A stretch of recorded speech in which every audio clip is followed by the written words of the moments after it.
Hi friends, welcome back to Mazhathulli creations.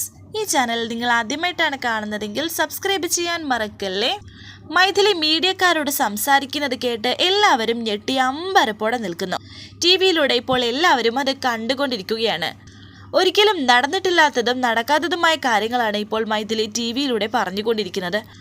മൈഥിലിക്കും കാർത്തിയുടെയും ഇടയിലേക്ക് ഇടിച്ചു കയറി വന്നതാണ് മീനാക്ഷി എന്നും മീനാക്ഷിയെ തന്നെ ഡിവോഴ്സ് ചെയ്യാതെ തന്നെയാണ് കാർത്തിക് കല്യാണം കഴിച്ചത് എന്നൊക്കെയാണ് ഇപ്പോൾ പറഞ്ഞുകൊണ്ടിരിക്കുന്നത്. പോലീസ് ഡിപ്പാർട്ട്മെന്റിലായിട്ടും എന്താണ് ഇങ്ങനെയൊരു വിവാഹം കഴിച്ചത് എന്നൊക്കെ അവർ വീണ്ടും ചോദിക്കുമ്പോൾ മൈഥിലി പറയുന്നു, അതൊക്കെ അയാൾ ചെയ്തു, അയാളുടെ സ്വാധീനം ഉപയോഗിച്ച്. ഈ സമയത്ത് കുഞ്ഞിനെ ഒന്ന് കാണാൻ പോലും അവർ അനുവദിച്ചിരുന്നില്ല. നിങ്ങൾക്കറിയാതെ കാര്യങ്ങൾ വളരെ വ്യക്തമായിട്ട് എക്സ്പ്ലെയിൻ ചെയ്യൂ എന്ന് അവർ ചോദിക്കുന്നുണ്ട്. അയാൾ സമ്മതിച്ചില്ലെങ്കിലും ഇതിനിടയിൽ ഞാൻ ഡിവോഴ്സിന് ശ്രമിച്ചിരുന്നു. അപ്പോഴും എൻ്റെ കുഞ്ഞിനെ ഒപ്പം വേണമെന്നായിരുന്നു എൻ്റെ ആഗ്രഹം. എന്നാൽ അയാളും വീട്ടുകാരും അതിന് സമ്മതിച്ചില്ല. അതുകൊണ്ട് തന്നെ ഞാൻ കോടതിയിൽ ഫയൽ ചെയ്തു. കോടതി എനിക്ക് അനുകൂലമായി വിധിച്ചു. കുഞ്ഞിനെ ഞാൻ തന്നെ വളർത്തണമെന്ന നിർദ്ദേശവും നൽകി. ഇതെല്ലാം കേട്ടാകെ തകർന്നവിടെ ഇരുന്ന് കരയുകയാണ് മീനാക്ഷി. എന്നാൽ പിന്നീട് ഞാൻ അവരോട് കുറച്ച് മനസ്സാക്ഷി കാണിച്ചു. എൻ്റെ കുഞ്ഞിനോട് അവർക്കല്പം സെന്റിമെന്റ്സ് ഉണ്ട് എന്നുള്ള തെറ്റിദ്ധാരണയിൽ അവരെ വിഷമിപ്പിക്കേണ്ട എന്ന് കരുതി ചെമ്പകമംഗലത്ത് ഞാൻ കുറച്ച് ദിവസങ്ങൾ കൂടി താമസിച്ചു. പക്ഷേ പിന്നീടും കാർത്തികും ചെമ്പകമംഗലംകാരും എന്നോടുള്ള പീഡന പരമ്പര തുടർന്നു. ഇത് സഹിക്കവയ്യാതെ ഞാനിപ്പോൾ ചെമ്പകമംഗലത്ത് നിന്ന് താൽക്കാലികമായി രക്ഷപ്പെട്ടിരിക്കുകയാണ്.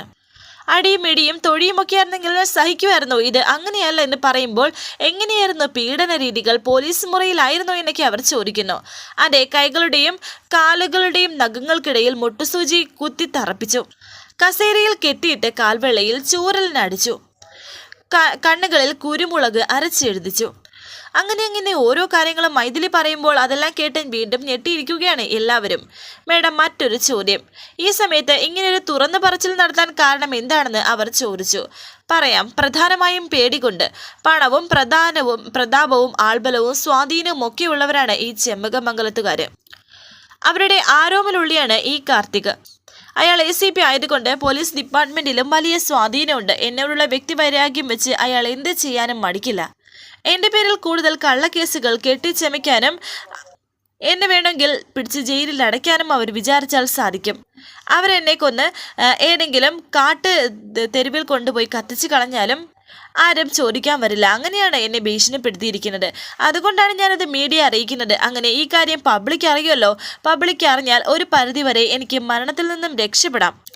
അതാണ് വിശദീകരണവുമായി ഞാൻ മീഡിയയ്ക്ക് മുന്നിൽ വന്നതെന്ന് ചോദിക്കുമ്പോൾ അവർ അടുത്ത ചോദ്യം ചോദിക്കുന്നുണ്ട്, ഈ വീട് ആരുടേതാണെന്ന്. ഈ വീട് എൻ്റെ ഒരു ഫ്രണ്ടിൻ്റെയാണ്. ഞാൻ സാറിനെ നിങ്ങൾക്ക് പരിചയപ്പെടുത്താം. സാർ, വൈശാഖ് സാർ എന്ന് പറഞ്ഞ് വൈശാഖിനെ അവിടേക്ക് വിളിക്കുകയാണ് മൈഥിലി. വൈശാഖ് അവിടേക്ക് വന്നു. വൈശാഖിനെ മൈഥിലി പരിചയപ്പെടുത്തുന്നുണ്ട്. ഇത് വൈശാഖ് സാറ്, ഇതെൻ്റെ ഫ്രണ്ടാണ്, അകന്ന ബന്ധുവാണ്. ബന്ധു എന്ന് പറഞ്ഞാൽ അവർ ചോദിക്കുമ്പോൾ മൈഥിലി പറയുന്നു, ഇത് എൻ്റെ അകന്ന ഒരു വല്യച്ഛൻ്റെ മകനാണ്. സത്യം പറഞ്ഞാൽ എൻ്റെ ഒരു ആങ്ങളയായിട്ട് വരും. ചെമ്പകമംഗലത്തു നിന്ന് എനിക്ക് പീഡനങ്ങളെല്ലാം ഏൽക്കേണ്ടി വന്നപ്പോൾ എന്നെ രക്ഷിച്ചത് വൈശാഖ് സാറാണ്.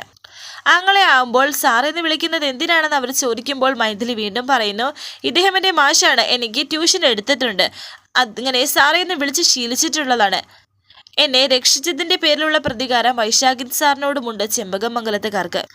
എൻ്റെ ഈ ആങ്ങളെയും എന്നെയും ചേർത്താണ് ഇപ്പോൾ ചെമ്പകമംഗലക്കാർ അപവാദങ്ങൾ മെനയുന്നത്. ഇനിയും കൂടുതൽ പ്രതികാര നടപടികൾ ഞാൻ പ്രതീക്ഷിക്കുന്നുണ്ട്.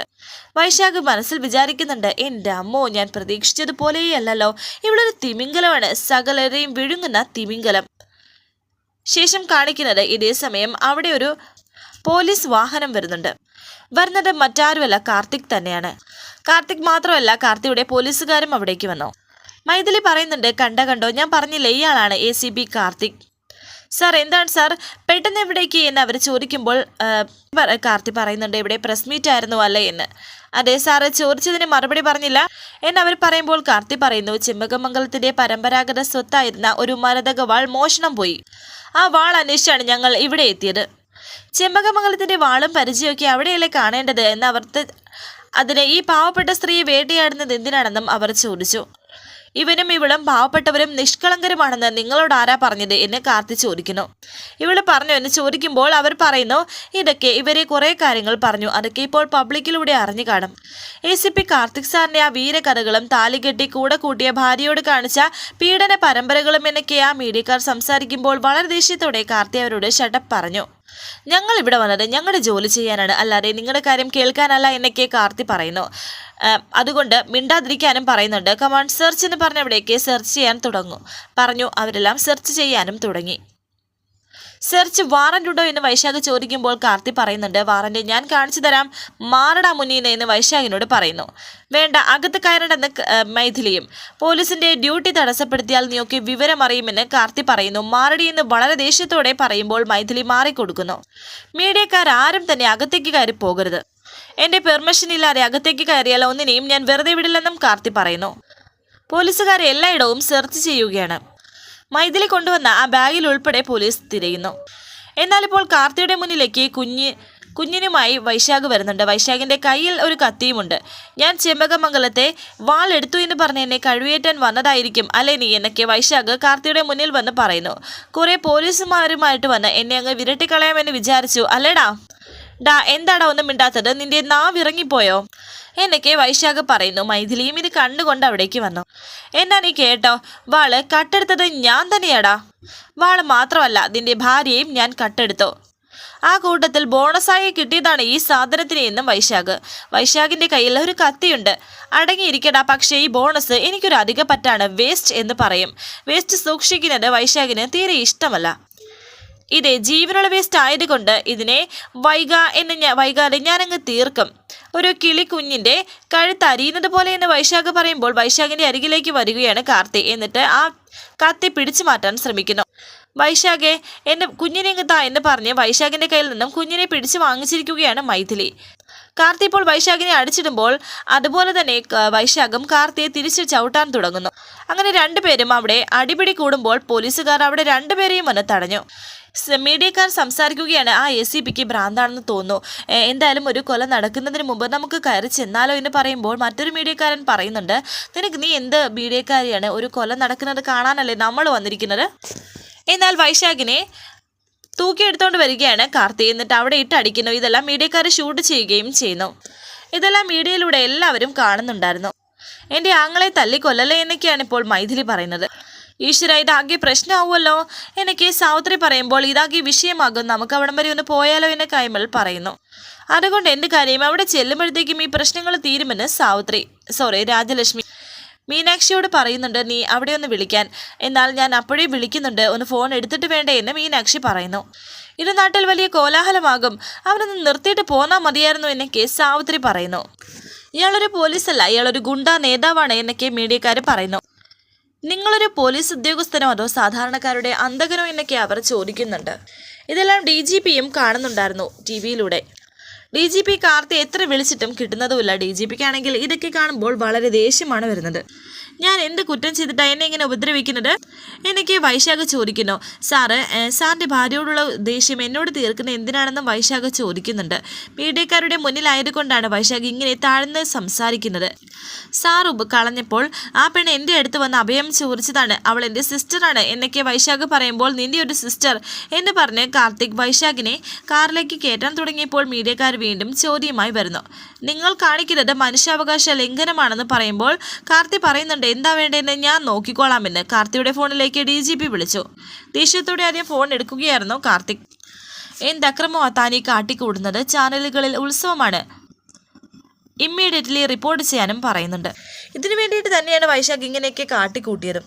ഇത് നിർത്തിവെച്ച് എത്രയും പെട്ടെന്ന് കമ്മീഷണർ ഓഫീസിൽ റിപ്പോർട്ട് ചെയ്യാനാണ് പറയുന്നത്. അതുകൊണ്ട് തന്നെ വൈശാഖിനെ അവിടെ നിർത്തിയിട്ട് പോവുകയാണ് കാർത്തിക്. എല്ലാവരും പോയതിനു ശേഷം വൈശാഖും മൈഥിലിയും തമ്മിൽ സംസാരിക്കുന്നുണ്ട്. അവരുടെ ആ അഭിനയത്തെക്കുറിച്ച്, രണ്ടുപേരുടെയും അഭിനയം തകർത്തു എന്നൊക്കെ രണ്ടുപേരും പരസ്പരം പറയുന്നുണ്ട്. ഇവളും അത്യാവശ്യത്തിന് കരയുന്നുണ്ടായിരുന്നല്ലോ, ഇവളും അഭിനയം പഠിച്ചു എന്നൊക്കെ വൈശാഖ് ചോദിക്കുമ്പോൾ ഒരു പിന്നെടുത്ത് കാണിക്കുകയാണ് മൈഥിലി. ഒരു പിന്ന് വെച്ച് ഒരു കുത്തു കൊടുത്തു, അത് വെച്ച് കരഞ്ഞു എന്ന് മൈഥിലി പറയുന്നു. എന്നിട്ട് കുഞ്ഞുമായി മൈഥിലി അവിടെ നിന്ന് പോകുമ്പോൾ വൈശാഖ് മൈഥിലി ഒരു നോട്ടം. മീഡിയയിൽ ഇപ്പോൾ വല്ലാത്ത ചർച്ചയായിരിക്കുകയാണ് കാർത്തിയുടെ വിഷയം.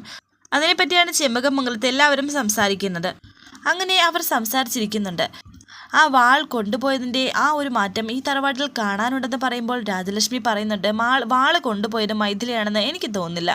ഹാവു, ഞാൻ രക്ഷപ്പെട്ടു, എൻ്റെ നേർക്ക് ഒരു സംശയമില്ല എന്ന് മാലതി മനസ്സിൽ വിചാരിക്കുന്നു. അമ്മ മീനാക്ഷി നോക്കി അർത്ഥം വെച്ചിട്ടാണല്ലോ അങ്ങനെ പറഞ്ഞത് എന്ന് നന്ദിനി. എന്താ അമ്മയ്ക്ക് മീനാക്ഷിയെ വിശ്വാസം ഇല്ലേ എന്ന് ചോദിക്കുമ്പോൾ രാജലക്ഷ്മി പറയുന്നുണ്ട്, ആരെയും വിശ്വസിക്കാൻ വയ്യാത്ത കാലമാണ്. എൻ്റെ ദൈവമേ, അമ്മയ്ക്ക് എന്നെ സംശയമുണ്ടോ എന്ന് സാവിത്രി വിചാരിക്കുന്നു. അമ്മ എന്താ ഇങ്ങനെ പറയുന്നത്? ഇപ്പോഴും എനിക്കൊന്നും മനസ്സിലാകുന്നില്ലെന്ന് നന്ദിനി. എനിക്ക് നഷ്ടപ്പെട്ടത് എനിക്കെൻ്റെ മകനെയാണ്, നിനക്ക് നിൻ്റെ ഭർത്താവും. അത്രയ്ക്ക് വലിയ നഷ്ടമൊന്നും ഇവിടെ വേറെ ആർക്കും ഉണ്ടായിട്ടില്ലല്ലോ എന്നും രാജലക്ഷ്മി പറയുന്നു. ചെമ്പകമംഗലത്തെ സ്വത്ത് കണ്ട് ഇവിടെ പറ്റിക്കൂട്ടിയവർ മുൻപ് ഉണ്ടായിരുന്നു, പക്ഷേ ഇങ്ങനെ ചെയ്യുമെന്ന് വിചാരിച്ചില്ല എന്നൊക്കെ ഇങ്ങനെ മീനാക്ഷിയെ കുത്തി പറയുകയാണ് രാജലക്ഷ്മി അമ്മ. ഇത് കേട്ട് മീനാക്ഷി അവിടെ ഇരുന്ന് പൊട്ടിക്കരയുന്നുണ്ട്. വരാനിരിക്കുന്ന പുതുപുത്തൻ എപ്പിസോഡുമായി വീണ്ടും കാണാം. Thank you for watching. Please subscribe, like, share my channel.